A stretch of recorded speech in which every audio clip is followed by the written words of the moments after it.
Empezamos los conciertos principales con la cantante, compositora, arreglista, educadora Charin Wayne.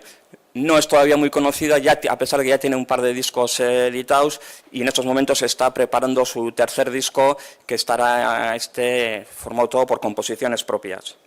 El segundo día tendremos al saxofonista Kenny Garrett, ya un hombre con 30 años de carrera, grabando discos, haciendo conciertos. Ha tenido 5 nominaciones a los Grammy, ganando una de ellas. Empezó con gente como Art Blakey o con Miles Davis, y en estos momentos en Getxo presentará su último disco, entre otras cosas, lógicamente, que se llama Do Your Dance.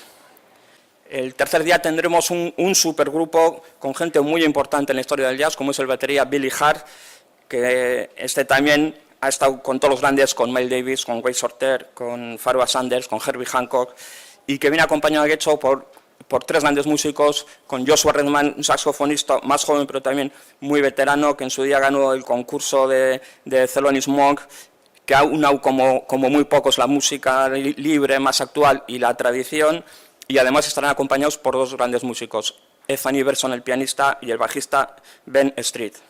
El sábado tendremos una cita con el jazz flamenco de la mano de Chano Domínguez y su sexteto, bien acompañado con el grupo con el que intervino en la película Calle 54 de Trueba hace unos cuantos años, en el que están, entre otros, el músico navarro, el gran contrabajista Javier Colina, y el batería Guillermo McGill. Cerramos el festival con Michel Camilo y Tomatito.